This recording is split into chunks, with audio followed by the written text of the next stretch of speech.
So we are here at the Queen's Botanical Garden for the third and final day of the Orchid show. So I came here on Friday, August 11th, I think. I don't know what day today is. Okay, yeah, it was August 11th. And it looks like not all the booths are set up yet. They're setting up, but no one's really here yet. That's where they had, right here is where they had the arts and crafts, so I'm sure they'll be back today. And I don't know if it's going to be the same booths, different booths, but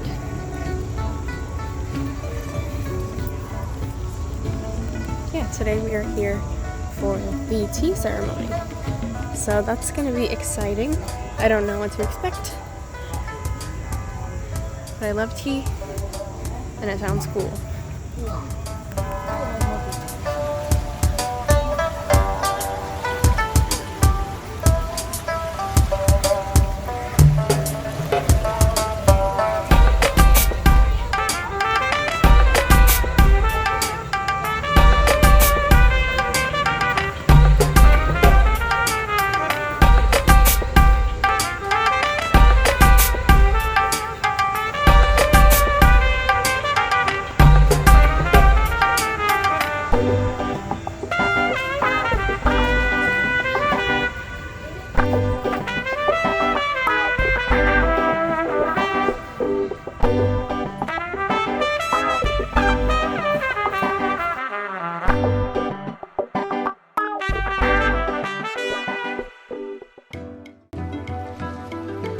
Okay, here we go. Let's see about this tea ceremony.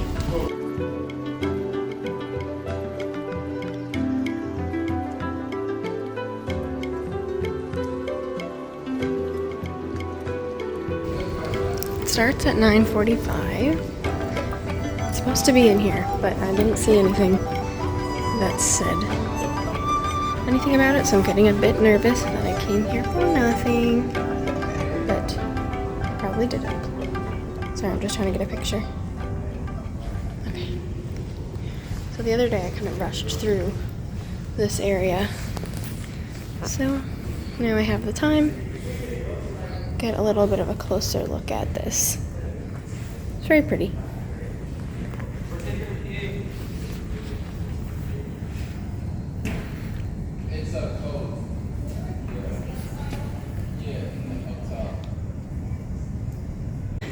I was mistaken. It's actually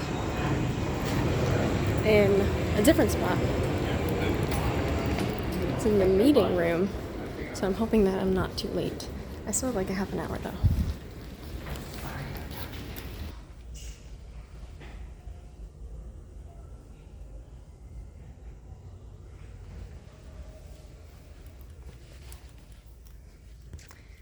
Ugh, I don't know. I think I got here too late. I don't know if I'll ever find a seat. Clearly, I'm kidding. I will sit here.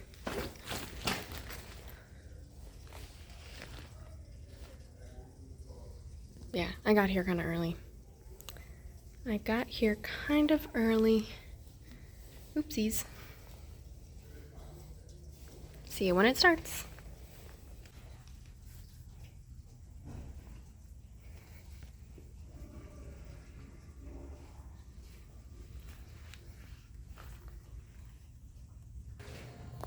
Okay, so the other day I did record these art pieces, but didn't get to see the bio.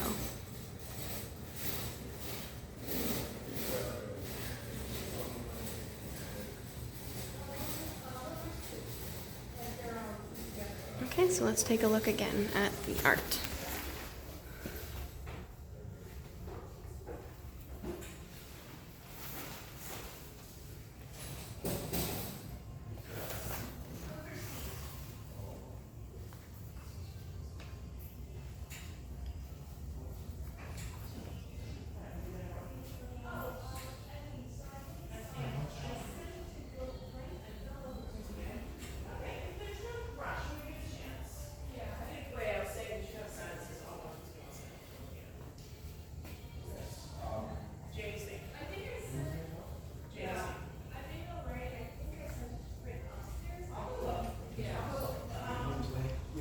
That's not an orchid.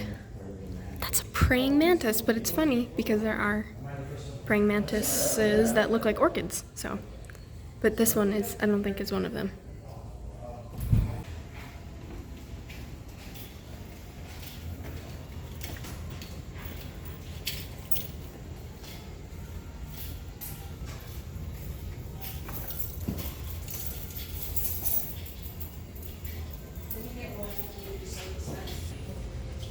So we have little parasols, little succulents.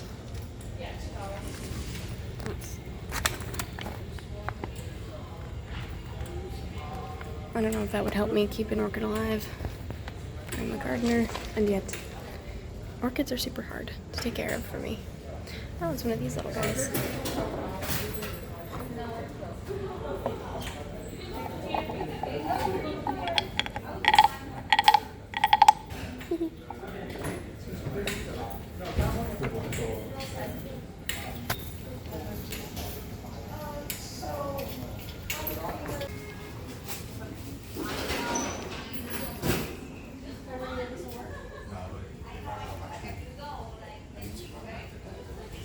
Okay, so I have wasted, I thought I wasted more time. I wasted about 7 minutes.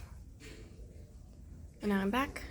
I will sit here and I will come back to y'all. Hello. I was so nervous that I would be late for this because it said limited capacity, and then I was like, oh gosh, now I'm too early.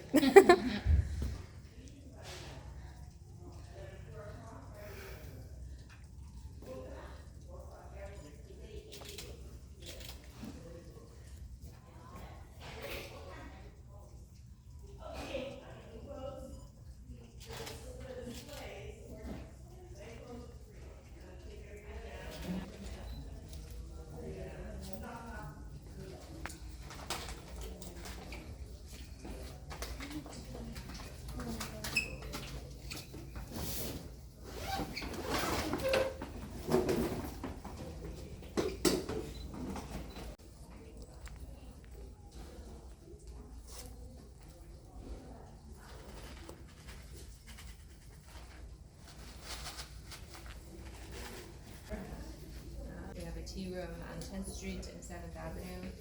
We specialize in Taiwanese teas, so to complement the floral orchids we have. I brought a few floral teas for you to try. And what we'll do today is we'll taste 3 different kinds of teas, and then they're all oolong teas. That's sort of what Taiwan is known for. I can explain what that is. Not everyone knows what an oolong tea is. What kind of tea good for sleep? Good for sleep. Okay. Well, you probably want teas that are not caffeinated. So all the teas that are made with tea plants, the tea plant Camellia sinensis. So green teas, oolong teas, white teas, black teas, pu'ers, matcha. None of those are good for sleep because they all have caffeine. Made from the same plant. You might try some really dark roasted teas or aged teas. Those have less caffeine and they're more calming. But if you want sleeping, kind of relaxing, you would do herbal teas, maybe chrysanthemum or chamomile. These are 2 that I know that is quite calming. But yeah, anything that's made with a tea plant usually generally contains caffeine, so might not be so good for sleeping. I'm gonna give you your first tea. A little bit of background on Taiwanese teas. So Taiwan's been producing teas more seriously commercially since the 1800s. And at the time, they were exporting a lot of those teas that they made into the U.S. in New York, actually.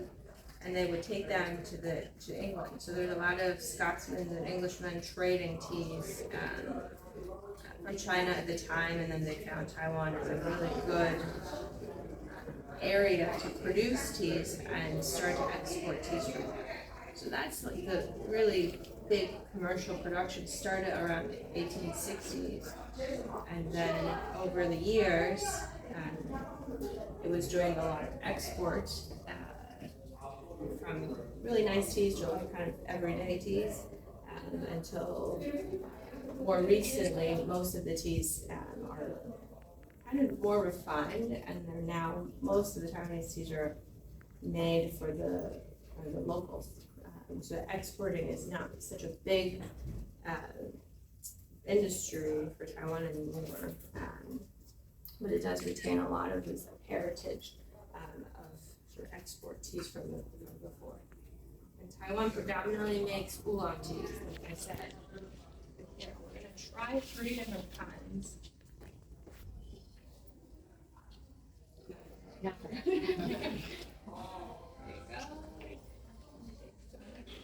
So this is a lightly oxidized oolong, and what that just means is it's an oolong tea that's made similar to a green tea. So there was a question about steeping. So I put about 5 to 6 grams of tea leaves in my pot here, and this pot is about 10 ounces, 11 ounces. So good teas are meant to be made multiple infusions. And a teaspoon would be a lot heavier than something that is very just like a simple twisted shaped tea leaves. And so for instance, I just took this out and cut this open. This is 2 ounces and so is this. So they weigh the same, but the physical shape, like in size, it looks so much larger because this is rolled tighter. And so if you use a teaspoon of this and a teaspoon of this weighs a lot less, this weighs a lot more. So we generally like to use a scale, but I understand that's not realistic in your life, right? So usually we just say you weigh it once, and you kind of look at the pot that you use, and you just kind of figure out, it looks about that. And then you just follow and then see what you like. If you like it stronger, add more. If you like it lighter, add a little less. All the teas are made from the same plant, like I was explaining. So green, oolong, black, white, pu'er, matcha, they're all made from this plant called Camellia sinensis. And it's how you process the teas that make them green, oolong, black, white, etc. Green tea is the least, probably the least processed style, where you harvest the tea plant and then you take it straight to a heat source. So you apply really, really high heat and you stop the leaves from browning. The same way they cut open an apple, right? Browns when you cut open an apple. If you pick a leaf off the stem, it also browns. And black tea is fully oxidized, right? They let the leaves brown naturally under precise controlled environment. They'll let it oxidize 100%. Then you've made black tea. Green teas is non-oxidized. Oolong teas, the 3 that we'll try today, are partially oxidized. So this one you just had is like green, it's a little grassy, it's a little white, flowery. It's an oolong. If I tell you that's a green tea, you're probably like, yeah, sure. But it's an oolong that's lightly oxidized. So it's gone through some oxidation. And then we'll try another one that is more heavily oxidized, that will feel more like a black tea. And then the third tea we'll try is a roasted tea. So you can roast any style of tea the same way you would roast coffee. There's light roast, medium roast, dark roast, charcoal roast, electric roast. I've seen people roasting with an infrared rod. Thank you. I'm so scared of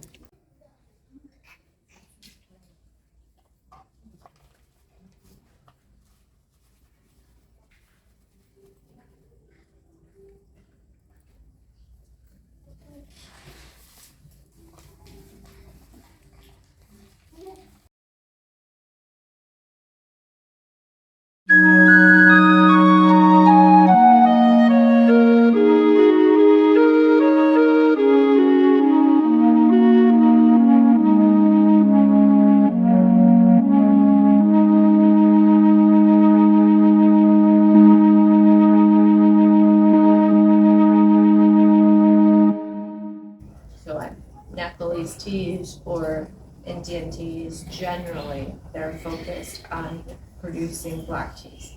with Taiwan, Taiwan is mainly producing oolong teas. If you go to Japan, you're mainly buying green teas. So as it sort of went from China to different parts of the world, people just generally adopt one kind.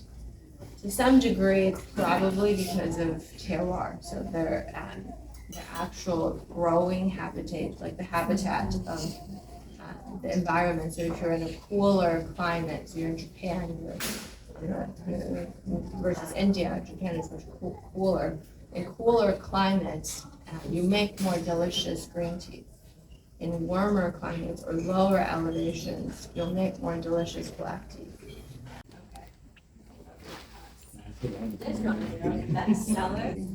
So this will be more like a black tea. It'll feel. Japanese monks went to China to learn about Buddhism and to learn about that. Through Buddhism, they learned about tea. In China, teas are made in powder forms. So it wasn't loose leaf like we see it, loose leaf like this. They had tea cakes, which, have you seen a pu'er cake before, anyone? Like tea cakes when they harvest wild tea trees and they press them into a cake. Mm-hmm. So they were doing that with white teas, green teas. Pu'er is technically a green tea. And they'll chip it and they'll grind it. There are these machines you can find in the museum. They'll grind it into powders and then into finer, really fine powder. And they'll mill it in a stone mill. And they make these really dark navy colored tea bowls that are tall. And then the whisk, that what you see is a matcha whisk. Mm-hmm. That was from Song Dynasty. They look really similar. And they whisk it until it's a white froth. And the reason the bowls is dark navy color is because you want to be able to see the white froth. And that's what the Japanese monk took with them, with Buddhism, back to Japan and kind of made it a practice of achieving Zen, if you will. And so the Japanese tea ceremony is like, you can't talk, like I would be banned. And so that's really kind of how they took it away and made it their own and started making teas. They brought tea seedlings to Japan and started growing, and it was a very sort of, you're either having tea in the monasteries or you're having it in court. So it's a very kind of tops-down sensibility to Japanese tea service. Chu Dynasty after in China, after the Mongols left, the emperor said, we don't want to do an elaborate service on tea anymore. Like nobody should be chipping them, grinding them, powdering them, sending them, whisking them. So they basically just banned everything, and then he said, well, we're gonna have just loose leaf teas, the same way that we have it now. Mm-hmm. And this is what, 1300s, 1400? And then it's after that, in 1600, tea went to Europe and went to the rest of the world, so that everyone else learned about tea in this form, versus Japan was the only one through Buddhism in that era, really long time ago, learned the ways of whisking powdered form of tea. And since everyone else learned it this way, no one is really grinding anymore and powdering, because there's not a complementary serveware. There's not a commercial market for these places to have that. So the second one is called Oriental Beauty, but its original name is called Formosa Song. Formosa is the name given by the Portuguese to Taiwan as a beautiful island. So in 1800, 1600, in that ship era from people from Europe, they know Taiwan as the island of Formosa. So there's a guy named John Dodd, who's a Scotsman in the tea trade, wanted to take advantage of Taiwan as far as like making it its own tea export region. So he marketed everything, all the oolong teas from Taiwan as Formosa oolong, which is a high oxidized oolong. So this one you'll taste, it's more similar to a black tea that you're more familiar with. It's more darker colors, mm-hmm. A little maltier, a little fruitier, not so grassy. So you're in the oolong range, but you're closer to the black tea in production. And so back in the day, legend had it, a farmer was producing Formosa oolong, but something has happened to his house that it couldn't tend to his tea garden, so it got eaten away by little aphids, which is a natural predator to tea plants. Well, he harvests whatever is left on the tree and then process it into high oxidized oolong and went to sell it in an auction house. And when he did, he sold a lot for like 5 or 6 times the price he normally did. So Local has the name for this, called liar's tea, I think. But he wasn't lying, because what happens when an aphid eats away at your tea tree is the tea tree generates a hormone called jasmonic acid to attract a white furry spider to come and eat the bug as a form of self-protection. So when you oxidize or you produce tea that has a lot of that hormone and gives it a naturally sweet and honey flavor that you wouldn't normally get without this chain effect. So the people who make Oriental Beauty, which is then named by the English Queen, when she tasted it, she liked it so much, she changed the name to Oriental Beauty. And so then everyone calls it Oriental Beauty, and everyone loves the bug. And the aphid doesn't like too hot, so you can't get it in the mountains. It doesn't like it too cold. So it's very much finicky. Only a specific region will have more bugs, and not, and only a specific months.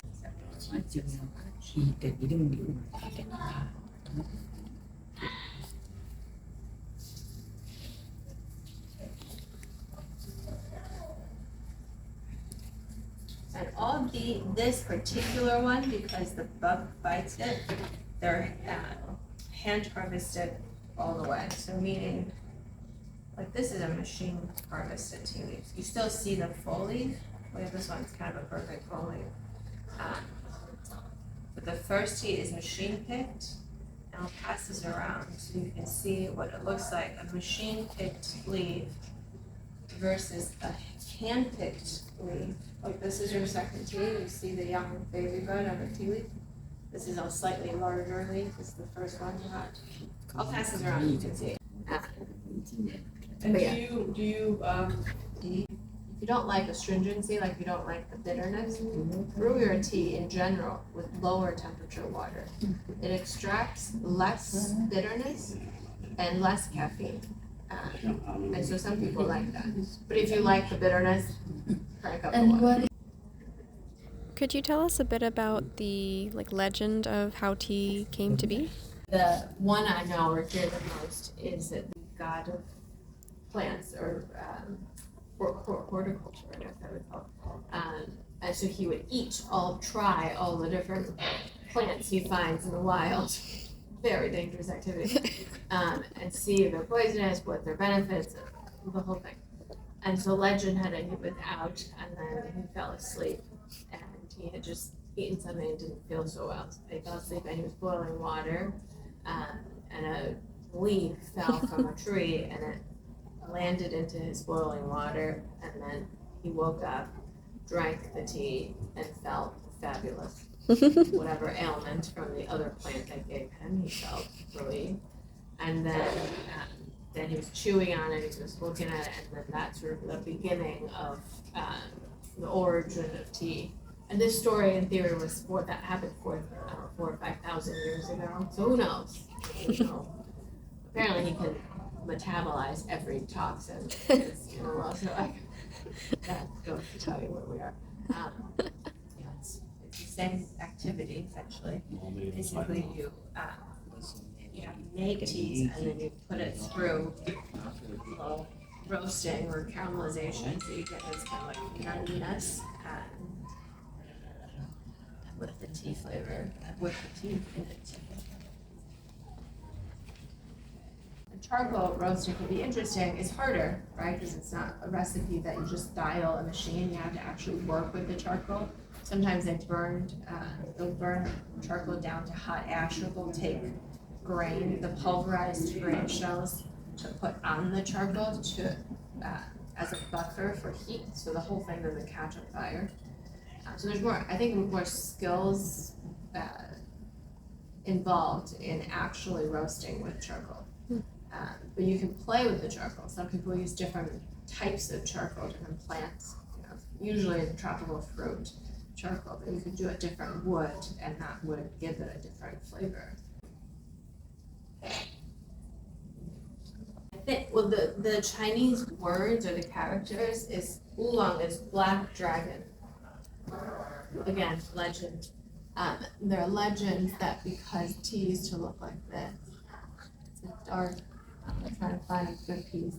It looks like a black dragon in the moon form. And so they call it oolong. And I feel like there's another version of stories that I heard. Because oolong tea as a genre, in color form, they used to call it blue-green tea. Then it got even more confusing when it went to English, like became English. Because in Chinese, black tea is red tea. But in English, it's black tea. From what I read, it's a confusion between the color of the dry leaf and the color of the infusion. So Chinese people name their tea after the color of the infusion, but then when the English people saw the tea leaves, like, this is black tea. Versus when Chinese people say black tea, it's like for post-fermented pu'ers where you brew it and it looks black. The actual infusion looks like coffee. And when they say tea, they say sha. But if you go to Spain, which they're like neighbors, rivalry maybe, and they say te. So it's different. Or French is THE, te, word kind of thing. So there's, in China, some people said it's by land or by sea. That was one way. But what, basically, Mandarin, the name for tea is cha, which gives you the cha.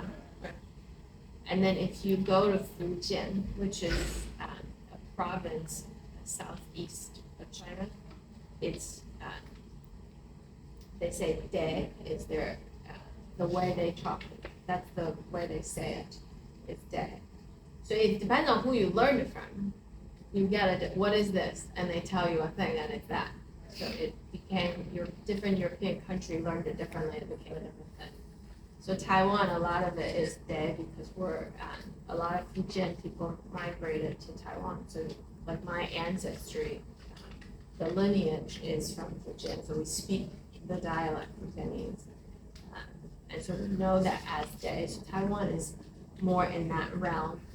Thank you so much. Thank you. I enjoyed it. Thank you.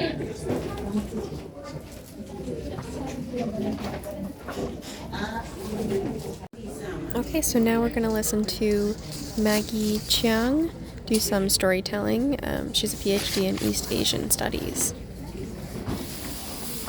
Talk about Shioji as a storytelling session. I've given out handouts. These are illustrations from a famous edition from the 17th century.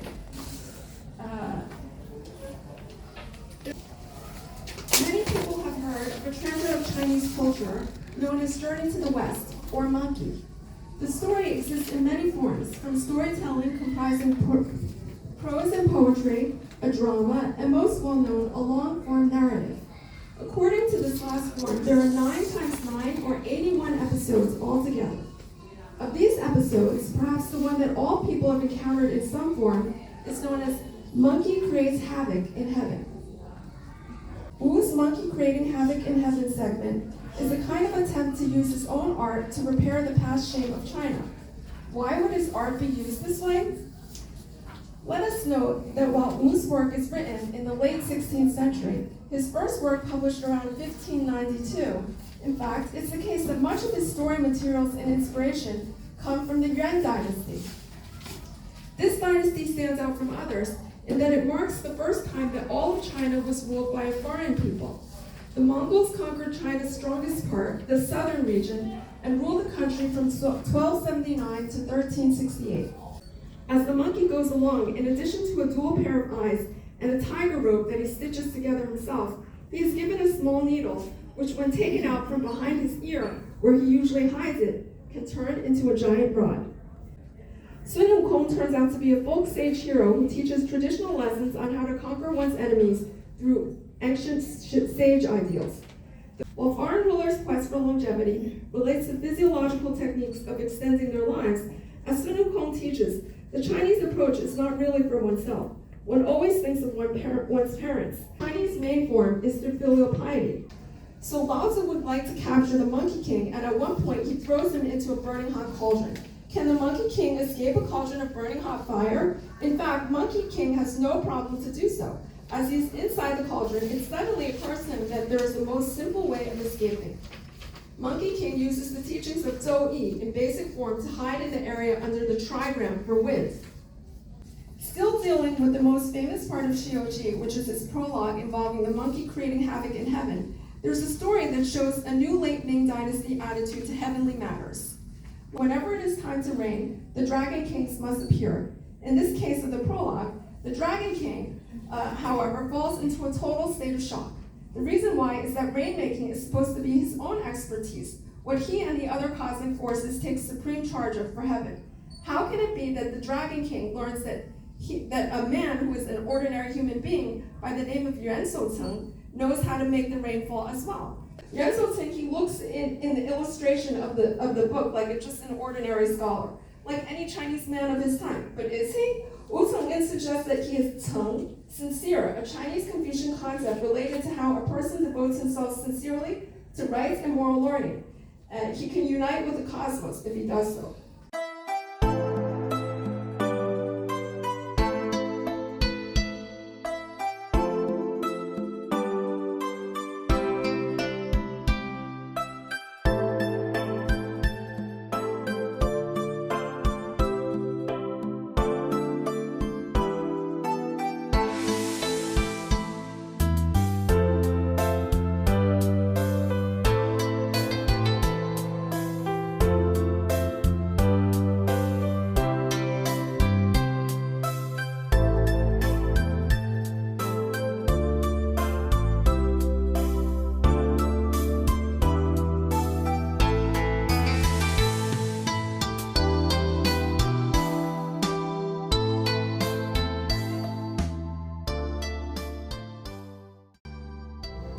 So yeah, all in all, it was a very fun time at the Orchid Festival at Queen's Botanical Garden in Flushing. So as you're seeing this video, it will now be over.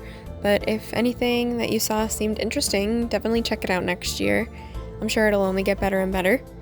And yeah, the main reason I went actually was for the tea ceremony, and that was very interesting and the tea was very good. But I also enjoyed the other things that I saw. I enjoyed watching the storytelling little session, that was cool, and just trying the different foods and just walking around. So yeah, thanks for watching. See ya later.